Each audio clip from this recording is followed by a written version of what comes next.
अस्सलाम वालेकुम प्यारे दोस्तों, क्या हाल है जी। तुम वेखदे पे हो मेरा यूट्यूब चैनल गाल मोहाड़ ते मैं तुहाडा होस्ट अब्दुल मालिक मिराली। अच्छा जी, अजकल तो मुड़ कहानी हिक्का ही चलती पई है ना अपनी सऊदी अरब वाला मुआहदा। तो इस मुआहदे दियां जिहड़ियां ना जी गूंजां वो पता नहीं कित्थों कित्थों तक पहुंचियां पईयां। अच्छा, अगर तुहाडे कोल इंडिया मीडिया का कोई सिस्टम होवे ना, भावें सोशल मीडिया ते होवे या डिश ते होवे या केबल ते होवे, जिथे ही होवे, ज़रा इस नूं वाच करके चैक करो भी चीकां के चीकां आउंदियां पईयां। तुसां चैक कीता सी भी जिसले साडी ते उन्हां दी जंग लगदी पई आई, उसले उन्हां दी के पोजीशन आई, उसले ओह के झूठ दे पलंदे गड़े बैठे हन ते बकवास। ओह अल्लाह कीता general field marshal Asim Munir ते अपना इसाक डार साहब ते वज़ीर आज़म मियाँ शहबाज शरीफ साहब, उन्हां दियां मेहनतां ते सऊदी अरब दे शहजादियां दियां मेहनतां ते जेहड़ा एक बजुर्ग बैठा है सऊदी अरब विच, शाह सलमान बिन अब्दुल अजीज़, ओहदियां मेहनतां नाल जेहड़ा एक मुआहदा होया।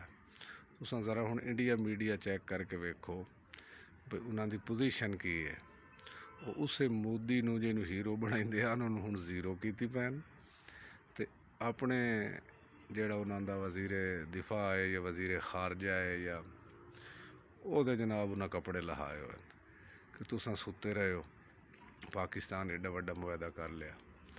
ते रात मैं एक चैनल ते वेख रहा हाफिज़ तैर महमूद अशरफी नूं कि वह कह रहा है कि कुछ दिन इंतज़ार करो ते बाकी अरबी मुल्क जेहड़े हैं अहम तरीन वो भी इंशाअल्लाह साडे नाल मुआहदा कर लैसन। तो मेरा ख्याल है जेहड़े मुआहदे हैं, मैं तुहानू कल भी दसिया कि ये मुआहदे जेहड़े हैं पाकिस्तान वास्ते कितने सूदमंद हैं, लेकिन इन्हां दे जेहड़े सम्राट हैं ना वो थोड़े लेट हमसन। अल्लाह पाक सानू ते तुहानू विखावे कि जिस तरह वो अपना राबते च हैं मुल्क। तो चाइना का तुहानू पता है कि वह साडा वैसे भी अपना समुंदरां तो गहरी ते आसमानां तो उच्ची उसकी दोस्ती ये कोई शक नहीं कि अगर वो अपने वो तो इस तरह मिसाल है ना भी जिस तरह आप सल्लल्लाहु अलैहि वसल्लम फरमाया भी जिहड़ी चीज़ तुसां खुद इस्तेमाल करेंदे हो या अपने बच्चों वास्ते लै आंदे हो तो हमसायां वास्ते भी वो लै आओ।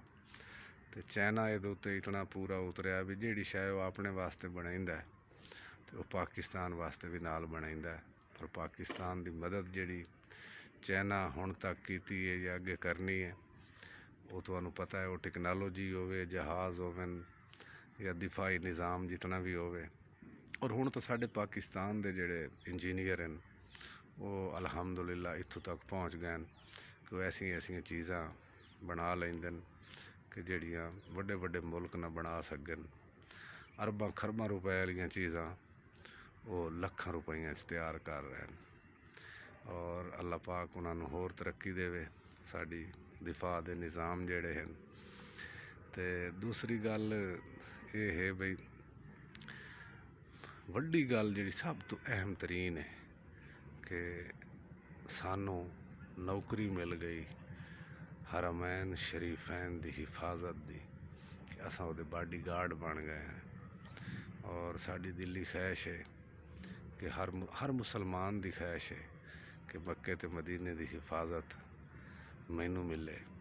और मेरी भी ख्वाहिश है कि अल्लाह पाक वो दिन विखावे कि जिस दिन असां रोज़ा रसूल सल्लल्लाहु अलैहि वसल्लम और अल्लाह के घर की हिफाजत जिस तरह सलाहुद्दीन अयूबी नूरुद्दीन जंगी रहमतुल्लाह अलैह उन्हां की थी, तो जिस तरह उस्मानी खानदान के जितने बादशाह हो गुजरे जिन्हां दे विच अहम तरीन सुल्तान अब्दुल हमीद सानी मरहूम ते अपना उस्मान गाजी, इस तरह जेहड़े अहम तरीन बादशाह हो गुजरे।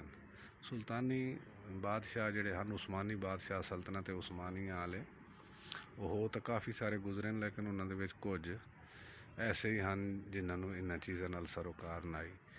लेकिन उहे लोग ही इस तरह कामयाब होए जिन्होंने अल्लाह और अल्लाह के रसूल नाल मुहब्बत आई।